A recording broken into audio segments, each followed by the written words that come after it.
എല്ലാവർക്കും നമസ്കാരം. ഇന്ന് നാം അറിയാൻ പോകുന്ന കാര്യം മഹാളയ അമാവാസി, അതായത് കന്നിമാസത്തിൽ വരുന്ന അമാവാസി മഹാളയ അമാവാസി എന്നാണ് അറിയപ്പെടുന്നത്. സാധാരണ രീതിയിൽ ഭാരതീയ കല ആചാരങ്ങൾ അനുസരിച്ച് മരണാനന്തരം പിതൃലോകത്തിൽ വസിക്കുന്നുവെന്നും 3 തലമുറകളിലുള്ളവർ അച്ഛൻ, മുത്തച്ഛൻ, മുതുമുത്തച്ഛൻ, അതുപോലെ തന്നെ അമ്മ, അച്ചാമ്മ, അച്ചാമ്മയുടെ അമ്മ, അങ്ങനെയുള്ള 6 പേര് നമ്മളുടെയും, അതേപോലെ അമ്മയുടെ അച്ഛൻ, മുത്തച്ഛൻ, മുതുമുത്തച്ഛൻ, അമ്മ, അമ്മ, അമ്മാമ്മയുടെ അമ്മ, അങ്ങനെയുള്ളതായിട്ടുള്ള 6 പേര്. ഇവരെല്ലാവരും വസു, രുദ്ര, ആദിത്യ സ്വരൂപമായിട്ട് പിതൃലോകത്തിൽ വാഴുന്നു എന്നും എല്ലാ അമാവാസയ്ക്കും നമ്മൾ കൊടുക്കുന്ന എള്ളും വെള്ളവും സ്വീകരിച്ച് നമ്മുടെ തലമുറ നന്നാവട്ടെ, വളർന്നു വരട്ടെ എന്ന് അനുഗ്രഹിക്കുകയും ചെയ്യുന്നു എന്നാണ് ഭാരതീയ പക്ഷം. അപ്പോൾ ഈ ഭാദ്രപദ മാസം എന്നാണ് പറയുന്നത്. ഭാദ്രപദ മാസമാണ് നമുക്ക് കന്നിമാസം എന്ന് നമ്മൾ പറയുന്നത്. ഈ മാസത്തിൽ വരുന്നതായിട്ടുള്ള അമാവാസി ദിവസമാണ് മഹാളയ അമാവാസി എന്ന് പറയുന്നത്. അതായത് ശ്രവണ മാസത്തിലെ, ചിങ്ങമാസത്തിൽ എന്ന് മലയാളത്തിൽ പറയാം എന്ന് മാത്രം, ശ്രാവണ മാസത്തിലെ പൗർണമിക്ക് ശേഷം വരുന്നതായിട്ടുള്ള കൃഷ്ണപക്ഷം, അതിൽ അമാവാസി കന്നിമാസത്തിൽ അല്ലെങ്കിൽ ഭാദ്രപദ മാസത്തിൽ തുടങ്ങുകയാണെങ്കിൽ, തുടക്കത്തിൽ തന്നെ ഉണ്ട് എന്നുണ്ടെങ്കിൽ അതാണ് മഹാളയ അമാവാസി. ഈ 15 ദിവസം മാത്രം യമരാജാവിൻ്റെ അനുവാദത്തോടു കൂടി നമ്മളുടെ പിതൃക്കളെല്ലാം പരോളിൽ വരുന്നതായിട്ടുള്ളതാണ് ഭാവന. ആ 15 ദിവസവും നമ്മുടെ ഗൃഹത്തിൽ, അതായത് അവരവരുടെ പിതൃക്കൾക്ക് ഇഷ്ടമായിട്ടുള്ള സ്ഥലത്തിൽ വരും എന്നും നമ്മൾ കൊടുക്കുന്നതായിട്ടുള്ള ആഹാര പദാർത്ഥങ്ങൾ അല്ലെങ്കിൽ പിതൃരൂപമായിരുന്നുകൊണ്ട് ആശീർവദിക്കുന്നതുകൊണ്ട് എള്ളും വെള്ളവും സ്വീകരിച്ച് ഡയറക്റ്റായിട്ട് തൻ്റെ കൈകൊണ്ട് തന്നെ സ്വീകരിച്ച് കൃതകൃത്യരായിട്ട് സന്തോഷമടഞ്ഞ് നമ്മളെ വാഴ്ത്തുമെന്നും ആണ് അഭിജ്ഞമതം. സാധാരണ രീതിയിൽ spirituality begin from the genes എന്നൊക്കെ പറയാറുണ്ട്. നമ്മുടെ കുട്ടി നമ്മുടെ മുത്തച്ഛനെയോ മുതുമുത്തച്ഛനെയോ കണ്ടിട്ടുണ്ടാവില്ല, അല്ലെങ്കിൽ അവർ മരിച്ച ശേഷമായിരിക്കും നമുക്ക് കുട്ടി പറഞ്ഞിട്ടുണ്ടാവുക.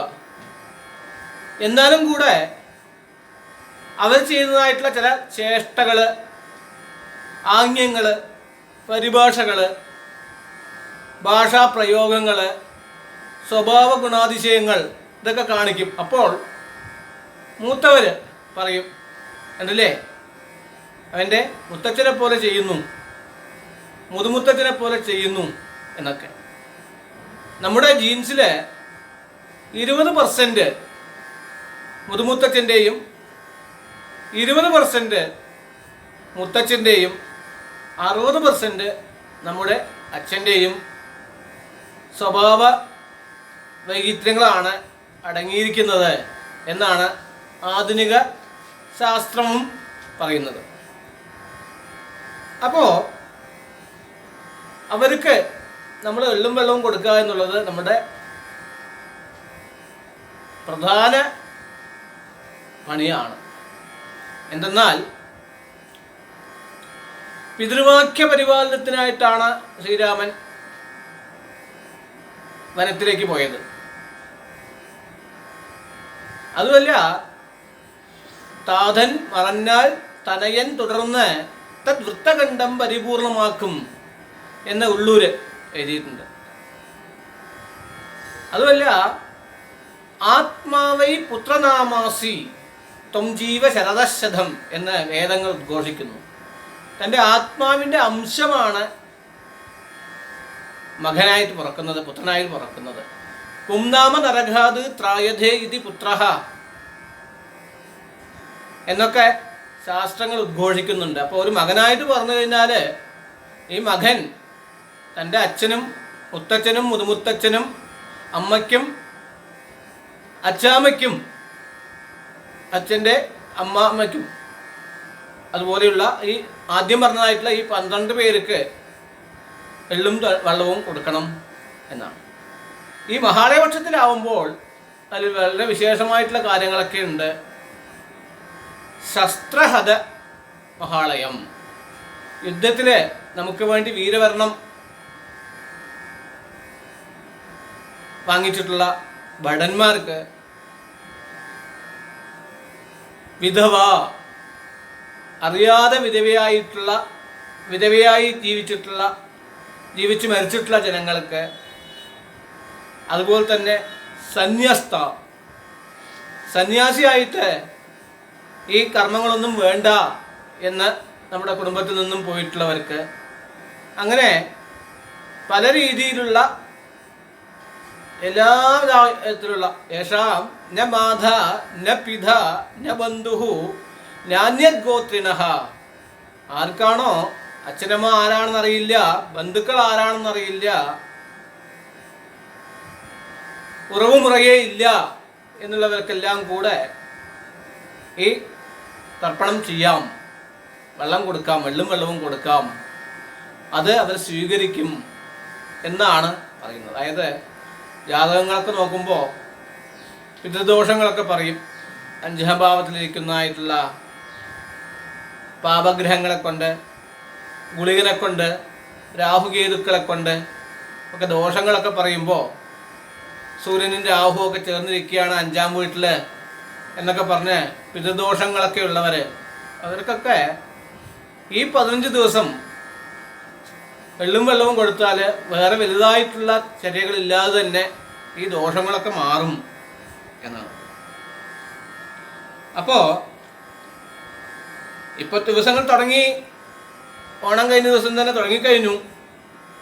ഇതിൽ ആദ്യത്തെ ദിവസം ശ്രാദ്ധധർമ്മം കൊണ്ട് ധനലാഭവും, 2ാം ദിവസം ഉത്തമ സന്തതി ലാഭവും, 3ാം ദിവസം അവിചാരിതമായിട്ടുള്ള കാര്യസിദ്ധിയും, ചതുർത്ഥിയിലാണെങ്കിൽ ശത്രുജയവും, പഞ്ചമിയിലാണെങ്കിൽ ഭൂമിഗൃഹ ലാഭങ്ങളും, ഷഷ്ടിയിലാണെങ്കിൽ സൽപ്പേരും യശസ്സും, സപ്തമിയിലാണെങ്കിൽ ഉത്തമ സ്ഥാനലാഭവും, അഷ്ടമിയിലാണെങ്കിൽ സമയോചിതമായിട്ടുള്ള ബുദ്ധി പ്രവർത്തനവും, നവമിയിലാണെങ്കിൽ ഉത്തമമായിട്ടുള്ള ഭാര്യാലാഭവും, അതുപോലെ തന്നെ മരുമക്കളുടെ ആഗമനവും, ബുദ്ധിമതിയായിട്ടുള്ള ചെറുമകളുടെ ലാഭവും, ദശമിയിലാണെങ്കിൽ സകല ആഗ്രഹ സാഫല്യവും, ഏകാദശിയിലാണെങ്കിൽ ഉത്തമ വിദ്യാഭ്യാസവും സ്വർണ്ണാഭരണ ലാഭവും, ദ്വാദശിയിലാണെങ്കിൽ സകലവിധമായിട്ടുള്ള ആഭരണങ്ങളുടെ ലാഭവും,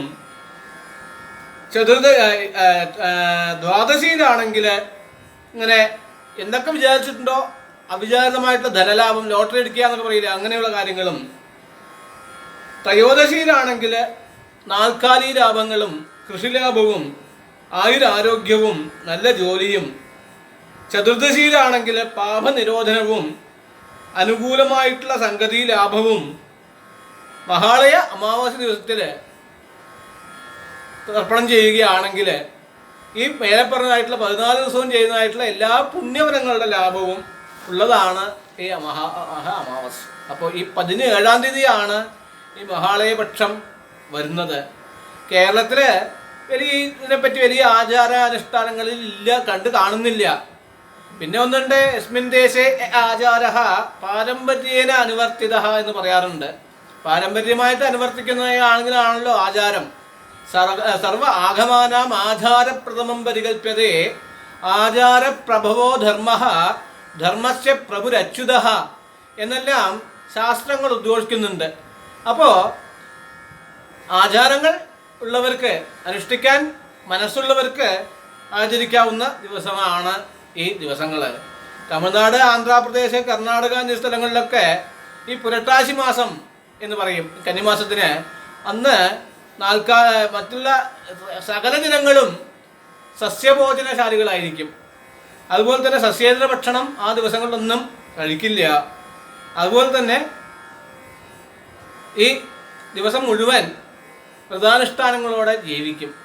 അങ്ങനെയൊക്കെ ചെയ്യുന്നത് വളരെ നല്ലതാണ് എന്നാണ് ശാസ്ത്രം പറയുന്നത്. ഈ വരുന്ന സെപ്റ്റംബർ 17-ന് നമുക്ക് മഹാളയ അമാവാസി ആണ് വരുന്നത്. ആ 17-ന് മഹാളയ അമാവാസി ദിവസം, അതായത് കന്നിമാസത്തിൽ 1-ാം തീയതിയാണ് വരുന്നത്. 1-ാം തീയതി വരുന്ന അമാവാസിയിൽ നമ്മുടെ പിതൃക്കൾക്ക് മുക്തി ലഭിക്കുവാനായിട്ടും നമുക്ക് നന്മ ലഭിക്കുവാനായിട്ടും ഇതിനെ ആചരിക്കാം. ആചാരങ്ങൾ എന്നും അനുഷ്ഠിക്കേണ്ടവയാണ് എന്ന് പറഞ്ഞ് നിർത്തുന്നു. നിങ്ങൾക്കെല്ലാവർക്കും പിതൃക്കളുടെ അനുഗ്രഹം ഉണ്ടാവട്ടെ എന്ന് പ്രാർത്ഥിക്കുന്നു. നമസ്കാരം. ഈ യൂട്യൂബ് ചാനൽ സബ്സ്ക്രൈബ് ചെയ്യുക, എല്ലാവർക്കും ഷെയർ ചെയ്യുക. നമസ്കാരം.